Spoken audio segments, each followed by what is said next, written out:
శ్రీమాత్రే నమః. శ్రీ గురుభ్యో నమః. వైశాఖ శుక్ల సప్తమి గంగా సప్తమి. గంగాదేవి దివి నుండి భూమిపైకి అవతరించిన పవిత్రమైన పర్వదినము. గంగా సప్తమి సందర్భంగా విశ్వామిత్రుడు శ్రీరామునికి చెప్పిన పవిత్రమైన గంగావతరణము ఘట్టమును స్మరించుకుందాము.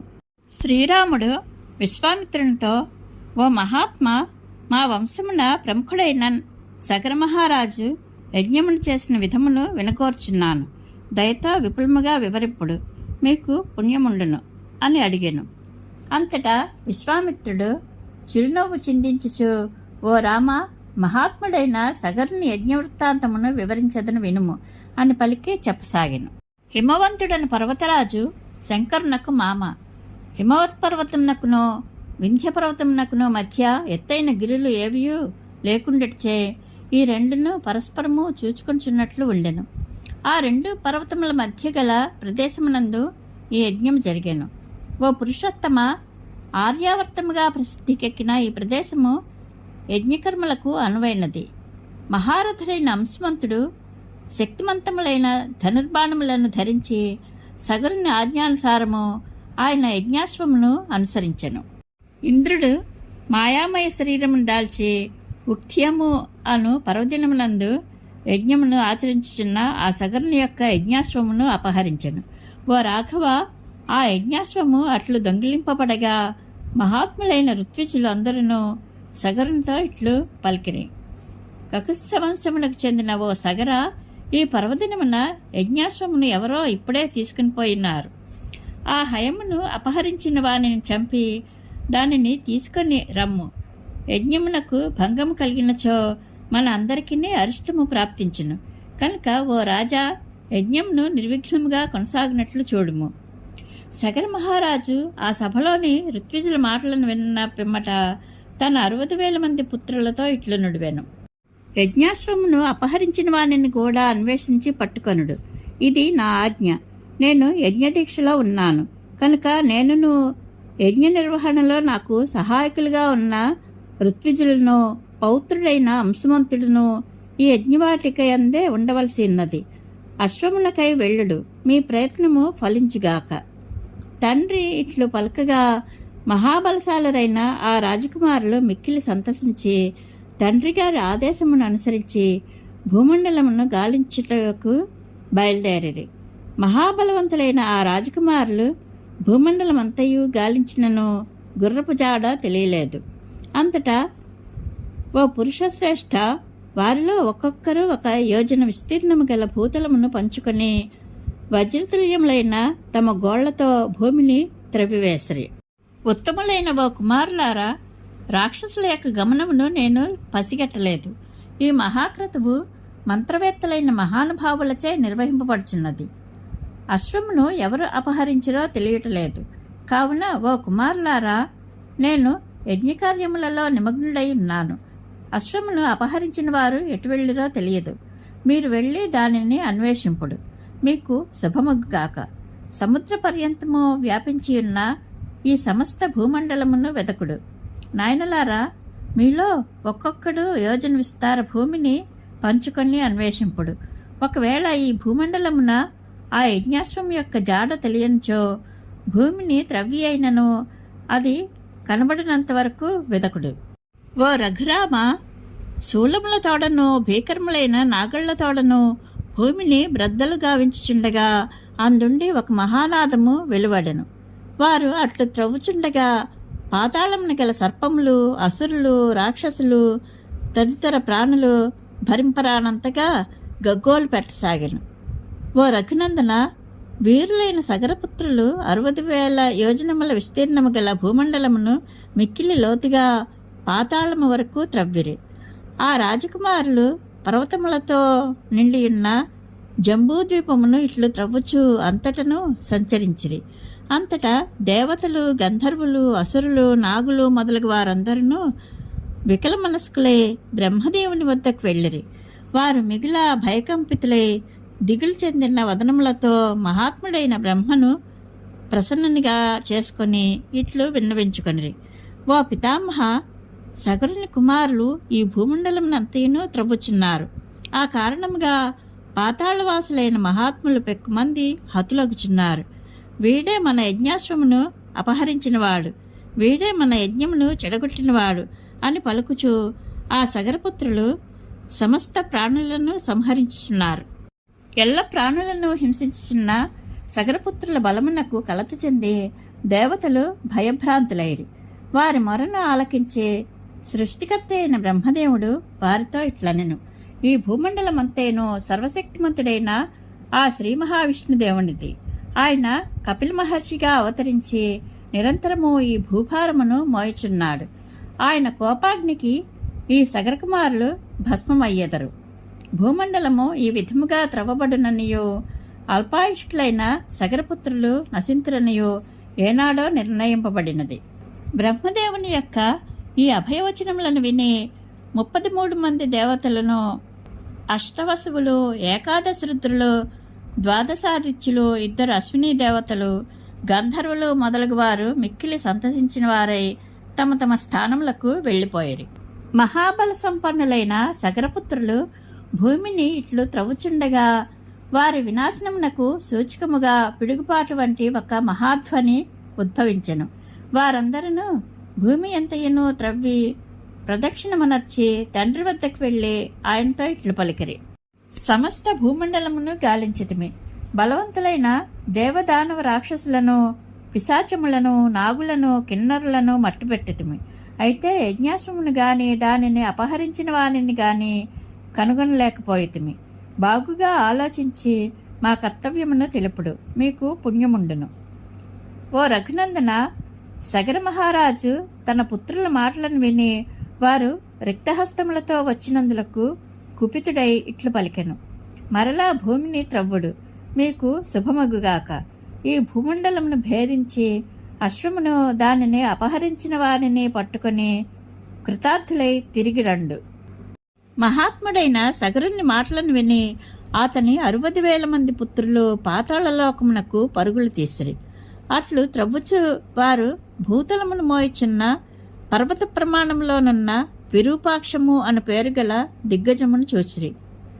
పర్వతములతో వనములతో విలసలుచున్న సమస్త భూభారమును విరూపాక్షము అను ఆ మహాగజము తన శిరస్సుపై మోయిచుండెను.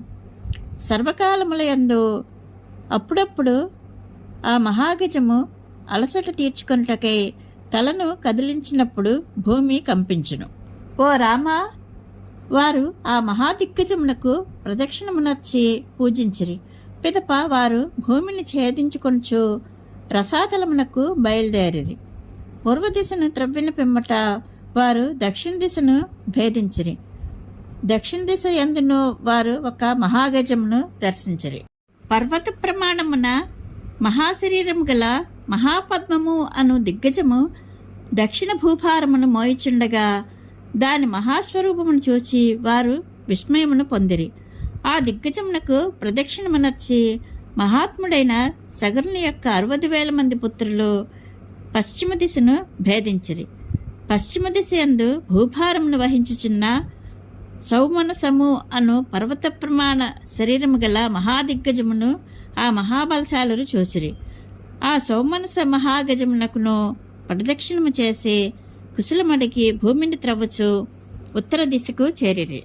ఓ రఘురామ, ఉత్తర దిశ యందు మంచు వల్లే తెల్లనైన భద్రము అను పేరు గల దిగ్గజము తన బలమైన శరీరముతో ఈ భూభారమును మోయిచుండగా వారు దానిని చూచిరి. ఆ 60,000 మంది రాజకుమారులు దానిని స్పృశించి ప్రదక్షిణమాచరించి భూమిని త్రవ్విరి. పిమ్మట ఆ సగరకుమారులు ప్రసిద్ధమైన ఈశాన్య దిశకు పయనించి రోషావేశములతో భూమిని త్రవ్విరి. మిక్కిలి వేగగమనులు, మహాబలశాలురు, మహాకాయులు అయిన ఆ రాకుమారులు సనాతనుడును మహావిష్ణువు యొక్క అవతారము అయిన కపిల మహర్షిని గాంచిరి. ఓ రఘునందన, మహాత్ముడైన కపిలుని సమీపమున చరించుచున్న గుర్రమును చూచి ఆ రాకుమారులందరూ ఎంతయో సంతోషపడిరి. ఆ కపిలుడే యజ్ఞాశ్వమును అపహరించి ఉండునని భావించిరి. క్రోధంతో గుడ్లురుముచు గడ్డపారలను, నాగళ్లను, వివిధ వృక్షములను, శిలలను పట్టుకొని ఆకుము ఆకుము అని పలుకుచు క్రోధావేశములతో ఆ కపిలుని మీదకి పరుగులు తీసిరి. ఓ దుర్మార్గుడా, ఇది మా యజ్ఞాశ్వము. దీనిని నీవే అపహరించి తెచ్చితివి. ఇక్కడికి వచ్చిన మేమందరమును సగరపుత్రులమని ఎరుంగుము అని పలికిరి. వారి దుర్స్మాటలను విని కపిలుడు అప్పుడు మహారోషావేశంతో హుంకరించెను. ఓ కాకుస్థ, మిక్కిలి మహిమాన్వితుడైన ఆ కపిలుని యొక్క హుంకారమునకు సగరకుమారులందరూ భస్మమైపోయిరి. సగర మహారాజు తన పుత్రులు ఎంతకాలమునకును మరలి రాకుండాటచే దిగులుపడి తేజస్వే వెలుగొందుచున్న పౌత్రుడగు అంశుమంతునితో ఇట్లు పలికెను. నాయనా, నీవు సూర్యుడవు, సమస్త విద్యలను నేర్చినవాడవు, బలపరాక్రమములలో నీ పినతండ్రులతో సమానుడవు. యజ్ఞాశ్వమునకే వెళ్ళిన నీ పినతండ్రులేమయ్యారో తెలియదు. వారిని, అశ్వమును, దానిని అపహరించిన వారిని వెదకుము. భూమి లోపల నుండి ప్రాణులు మిక్కిలి శక్తి సామర్థ్యములు గలవి, ఆకారములలో పెద్దవి. వాటిని హతమార్చుటకు ఖడ్గమును ధనుస్సును తీసుకుని వెళ్ళము. నాయనా, పూజ్యులకు నమస్కరింపము. నీ ప్రయత్నమునకు అడ్డువచ్చి వారిని చంపివేయము. కృతార్థుడవై మరలి వచ్చి నా యజ్ఞమును పూర్తి చేయము.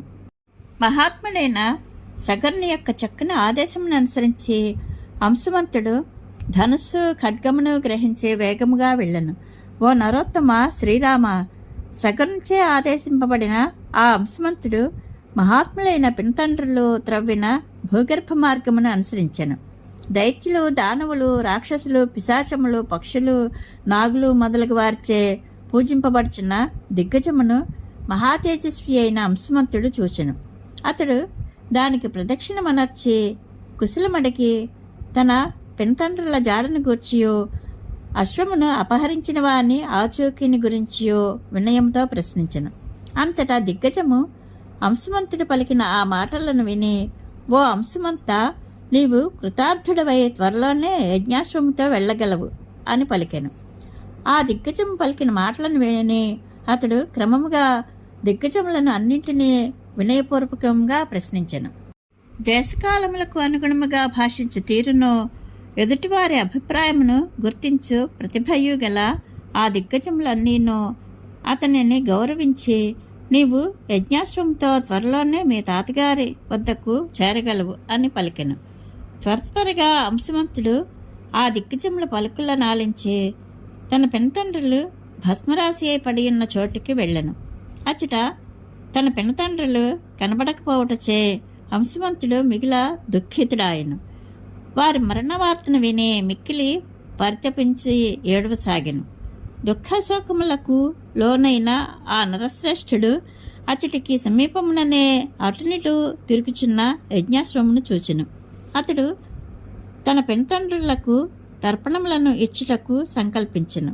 అందులకై ఆ తేజస్వి జలమునకై తిన్నగా అటునిటు చూచెను. కాని జలాశయము మాత్రము కనబడలేదు.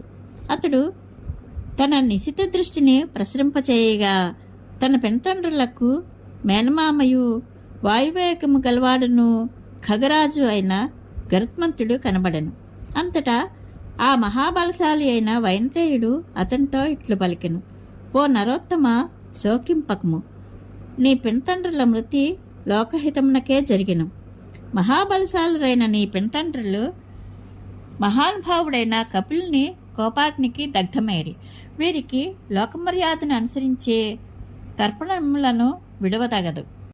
ఓ నరోత్తమ, గంగానది హిమవంతుని జ్యేష్ఠపుత్రిక. ఓ మహాబాహు, ఆ గంగాజలములయందు నీ పినతండ్రులకు తర్పణములను విడువము. భస్మరాశిగా మారిన నీ పినతండ్రులను లోకపావని అయిన గంగా పవిత్రులను గావించును. పునీతమైన ఆ గంగోదకములచే ఈ భస్మము తడుపబడగా ఆ 60,000 మంది రాజకుమారులను స్వర్గమునకు చేరుదురు. వీరుడవైన ఓ మహానుభావ నరోత్తమ, ఆ అశ్వమును తీసుకుని పొమ్ము. మీ తాతగారి యజ్ఞమును పూర్తి చేయము.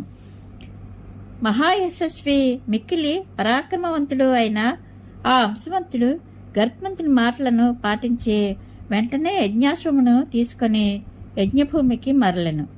ఓ రఘునందన, అతడు యజ్ఞదీక్షలోనున్న సగర మహారాజు వద్దకేగి వైనతేయుని మాటలను యథాతథముగా తెలిపెను. సగర మహారాజు అంశుమంతుడు తెలిపిన భయంకరమైన పుత్ర మరణ వార్తను విని దుఃఖించెను. పిమ్మట అతడు యథావిధిగా కల్పోక్త ప్రకారము యజ్ఞమును నిర్వర్తించెను. ఉత్తమ గుణములు గల ఆ మహారాజు యజ్ఞమును ముగించుకుని తన నగరమునకు చేరెను.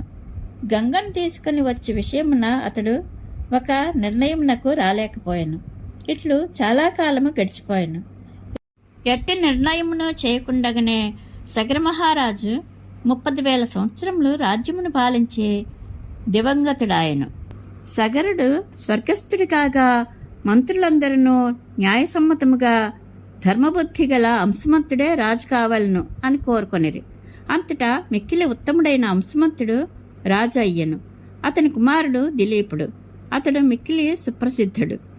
అంశుమంతుడు తన కుమారుడైన దిలీపునకు రాజ్యభారమును అప్పగించి పవిత్రమైన హిమోత్పర్వత శిఖర భాగమున తీవ్రమైన తపమును ఆచరించెను. ఖ్యాతికెక్కినవాడు తపోధనుడు అయిన అంశుమంతుడు 32,000 సంవత్సరముల కాలము తపమాచరించి గంగను పొందకయే స్వర్గమును చేరెను. మిగుల తేజస్వి అయిన దిలీపుడు తన తాతల యొక్క అకాల మరణ వార్తను విని ఖిన్నుడాయను. వారికి సద్గతులు కలుగుటకై తన తండ్రి తీవ్ర తపమనర్చియు లక్ష్యము సిద్ధింపకముందే అతడు స్వర్గస్థుడైనందులకు మిక్కిలి చింతాక్రాంతుడై కర్తవ్యమును నిర్ణయించుకొనలేకపోయాను. దివి నుండి భువికి గంగావతరణమును సాధించుట ఎట్లు, గంగోదకముతో పితామహులకు తర్పణములను సమర్పించుట ఎట్లు, ఇక వారిని తరింపచేయుట ఎట్లు అని అతడు తీవ్రముగా ఆలోచింపసాగాను. నిత్యము ధర్మకార్య నిరతుడై సుప్రసిద్ధుడైన దిలీపుడు తాతలను తరింపచేయు ఆలోచనలలోనే మునిగి ఉండెను. కొంతకాలమునకు ఆయనకు భగీరథుడు అను కుమారుడు కలిగెను. అతడు పరమ ధార్మికుడుగా వాసిగాంచెను. మిక్కిలి బలపరాక్రమ సంపన్నుడైన దిలీప మహారాజు పెక్క యజ్ఞములను చేసెను. అతడు 30,000 సంవత్సరములు రాజ్య పరిపాలన చేసెను. ఓ రామ, అతడు తన 60,000 మంది ముత్తాతలను ఉద్ధరించుటకు తగు నిర్ణయమును తీసుకునలేకపోయాను. ఆ నరేంద్రుడు తన కుమారుడైన భగీరథునకు రాజ్యభారమును అప్పగించి మనోవ్యాధితో కాలధర్మమునందెను. అతడు తన పుణ్యఫలముచే స్వర్గమునకు చేరెను. ఓ రఘురామ, ధార్మికుడును రాజర్షియు మిక్కిలి పరాక్రమశాలియు అయిన భగీరథునకు సంతానము లేకుండెను. అతడు పుత్రుల కొరకే తహతహపాడుచుండెను. కాని అతని కోరిక నెరవేరలేదు. ఓ రఘునందన, అంతటా భగీరథుడు గంగను దివి నుండి భువికి అవతరింపచేయు సంకల్పముతో తన రాజ్యభారమును మంత్రులకు అప్పగించి తపమునర్చుటకై హిమవత్పర్వత ప్రాంతమున గల గోకర్ణ క్షేత్రమునకు వెళ్ళెను. అతడు ఆ క్షేత్రమున మాసమునకు ఒక్కసారి మాత్రమే ఆహారమును తీసుకొనుచు జితేంద్రియుడై ఊర్ధ్వబాహువై పంచాగ్నుల మధ్య దీర్ఘకాలము తపోనిమగ్నుడాయను. మహాబాహువైన ఓ రామ, మహాత్ముడైన ఆ భగీరథ మహారాజు అట్లు తన తీవ్రమైన తపస్సును కొనసాగించుచుండగా వేల కొలది సంవత్సరములు గడిచిపోయాను. సృష్టికర్త అయిన బ్రహ్మదేవుడు ఆయన తపస్సునకు మిక్కిలి సంప్రీతుడాయను. పిమ్మట ఆ పితామహుడు దేవతలతో కూడి తపస్వియు మహాత్ముడు అయిన భగీరథుని ఎదుట నిలిచి ఇట్లు పలికెను. మహానుభావ, ఓ భగీరథ మహారాజా, తీవ్రమైన నీ తపస్సునకు మెచ్చితిని. ఓ సువ్రత, వరమును కోరుకొనుము. మహాభాగుడును మహాతేజస్వియు అయిన భగీరథుడు అంజలి ఘటించి ఆ బ్రహ్మదేవుని సమీపమున నిలిచి ఆయనతో ఇట్లు పలికెను. ఓ బ్రహ్మదేవ, నా తపస్సు మీకు తృప్తిని కూర్చినచో ఆ తపఫలముగా సగరపుత్రులందరికీ నా జలాంజలు చేరినట్లు అనుగ్రహింపుడు. ఈ మహాత్ముల యొక్క భస్మరాశి గంగాజలములతో తడిసిన పిమ్మట మా ముత్తాతలందరూ శాశ్వతముగా స్వర్గనివాసులగుదురుగాక. ఓ దేవా, మా ఇక్ష్వాకు వంశమునకు సంతానమును ప్రసాదింపుము. మా వంశము ఇంతటితో ఆగిపోరాదు. ఇదియే నేను కోరుకును రెండవ వరము. సమస్త లోకములను సృష్టించువాడైన బ్రహ్మ భగీరథుని మాటలను విని శుభంకరములైన మధురవచనములను ఇట్లు పలికెను. ఓ ఇక్ష్వాకు వంశవర్ధన మహారథ భగీరథ, నీ మనోరథము మిక్కిలి ఉత్తమమైనది. అట్లే ఎగుగాక, నీకు శుభమగుగాక. ఈ గంగా నది హిమవత్ పర్వతము నుండి ఉద్భవించినది. ఈమె హిమవంతుని పెద్ద కూతురు. ఈమెను ధరించుటకు పరమశివుడు మాత్రమే సమర్థుడు కనుక ఆయనను ఆశ్రయింపవలను. గంగా ప్రవాహము యొక్క వేగధాటికి భూమి తట్టుకొనలేదు. ఆ గంగను ధరింపగల శక్తిమంతుడు పరమేశ్వరుడు మాత్రమే. ఇతరులకు అది అసాధ్యము. రాజుతో ఇట్లు పలికిన పిమ్మట బ్రహ్మదేవుడు గంగతో, బిడ్డ, ఈ రాజును అనుగ్రహింపుము అని పలికి దేవతలతోడనో మరుద్గణములతోడనో కూడి స్వర్గమునకు వెళ్ళెను. ఓ రామ, బ్రహ్మదేవుడు వెళ్ళిపోయిన పిమ్మట భగీరథుడు భూమిపై బొటనవ్రేలు మోపి నిలబడి 1 సంవత్సర కాలము శివుని గూర్చి తపస్సు చేసెను.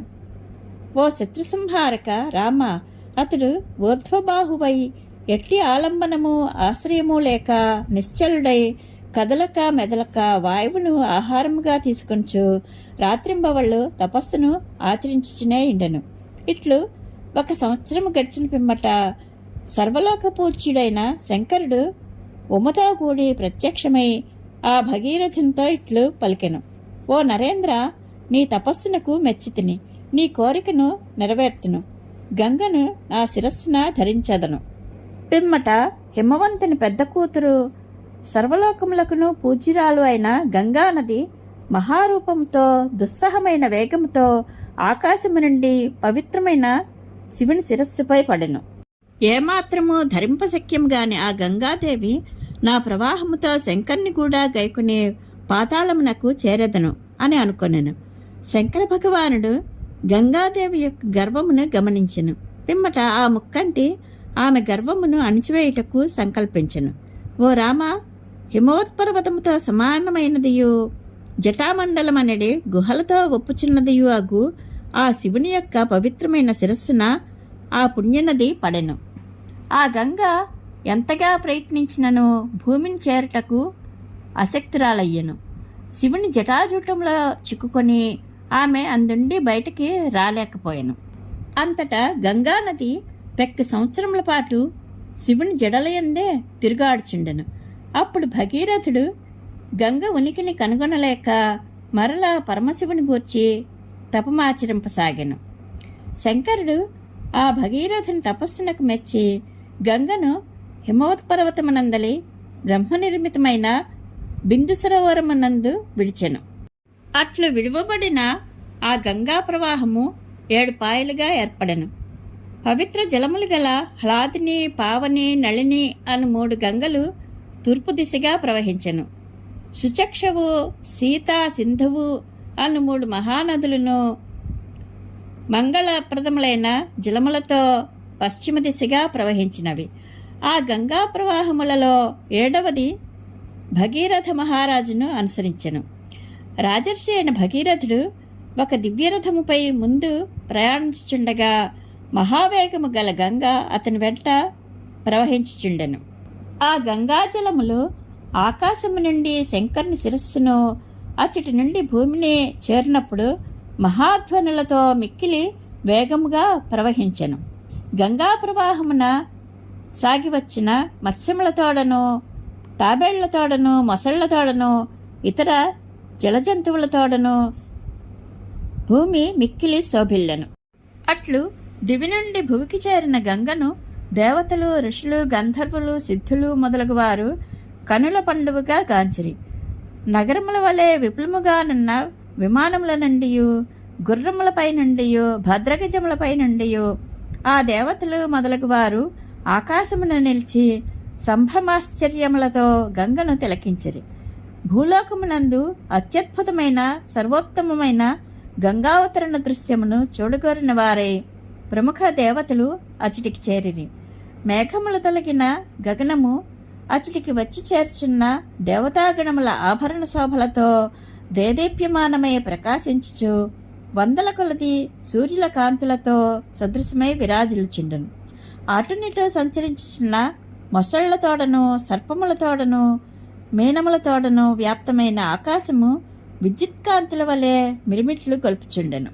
పెక్కు రీతుల చిమ్మబడుచున్న తెల్లని నీటి నురుగులతో విలసిల్లుచున్న గగనము హంసల గుంపులతోడను, శరత్కాల మేఘములతోడను వ్యాప్తమైనట్లుండెను.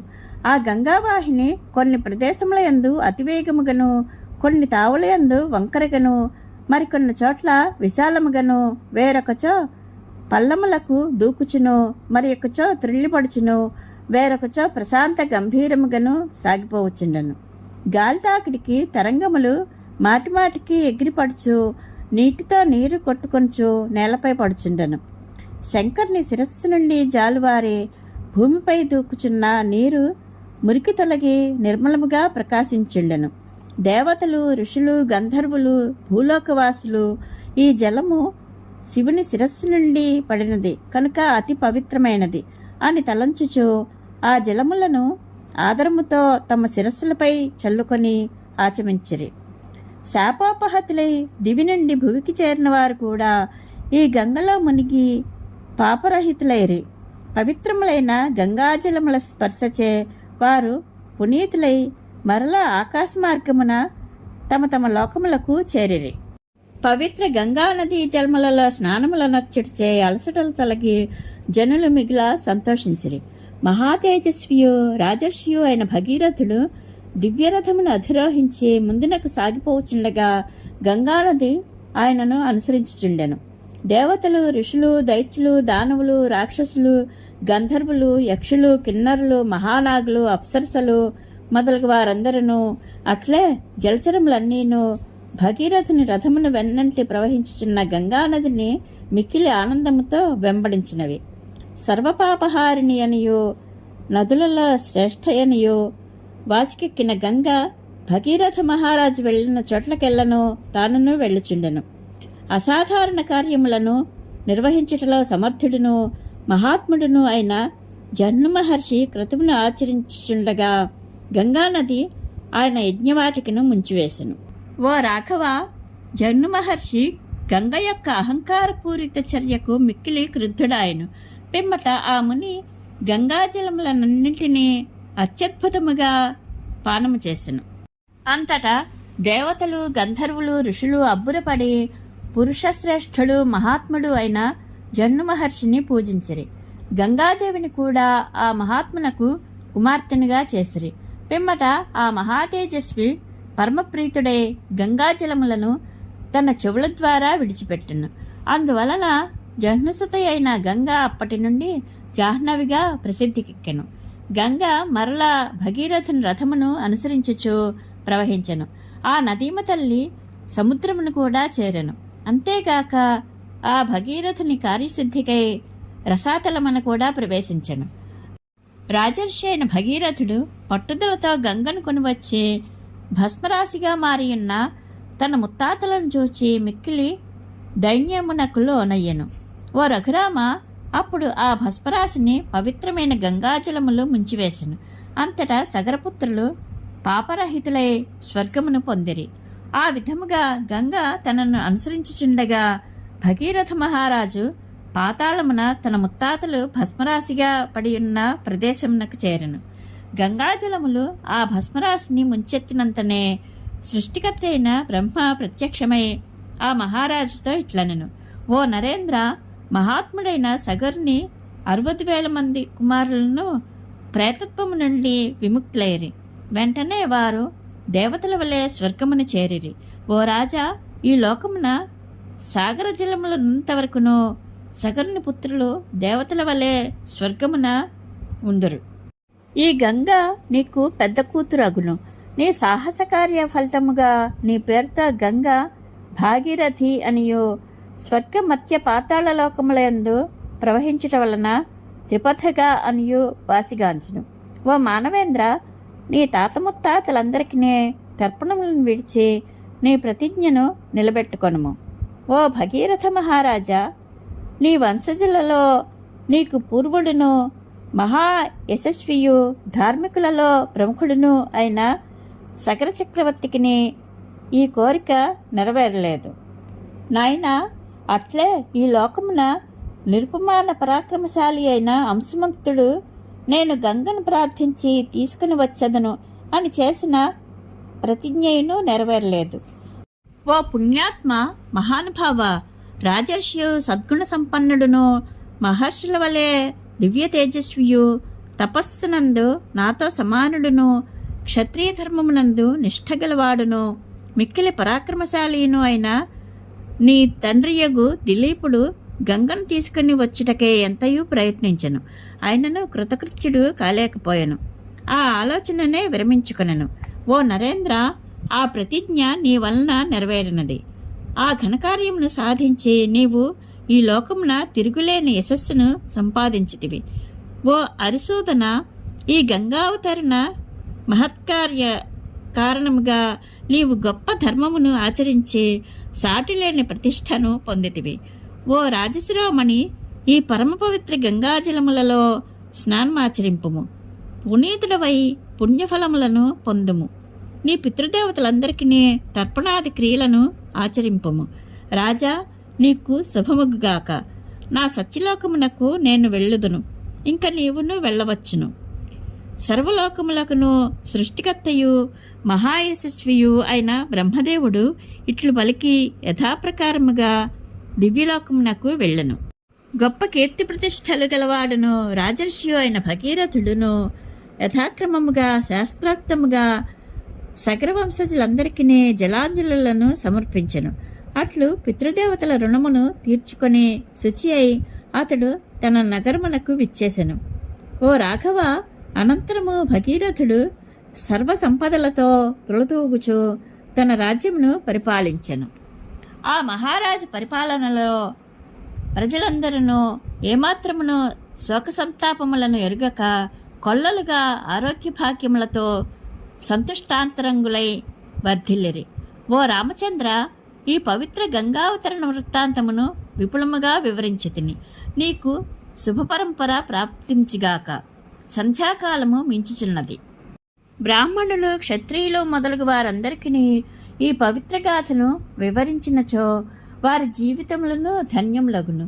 వారికి యశస్సు ప్రాప్తించును, ఆయువు పెరుగును, పుత్రులు కలుగుదురు, చివరకు స్వర్గప్రాప్తియు చేకూరును. వారి ఎడ పితృదేవతలు, దేవతలు ప్రసన్నులగుదురు. శుభకరమైన ఈ గంగావతరణ గాథను ఏకాగ్రతతో విన్నవారి కోరికలన్నీను తీరును, వారి పాపములన్నీను నశించును, ఆయువు వృద్ధి చెందును, కీర్తి ప్రతిష్టలు ఇనుమడించును అని విశ్వామిత్ర మహర్షి శ్రీరామచంద్రునకు విపులముగా వివరించిన పవిత్ర గంగావతరణ వృత్తాంతము సంపూర్ణము. ఈ గంగావతరణ వృత్తాంతము శ్రీ వాల్మీకి మహర్షి విరచితమై ఆదికావ్యమైన శ్రీమద్ రామాయణం నందలి బాలకాండములోనిది. గంగా పార్వతీ సమేత పరమేశ్వరానుగ్రహ ప్రాప్తిరస్తు. శుభం భూయాత్.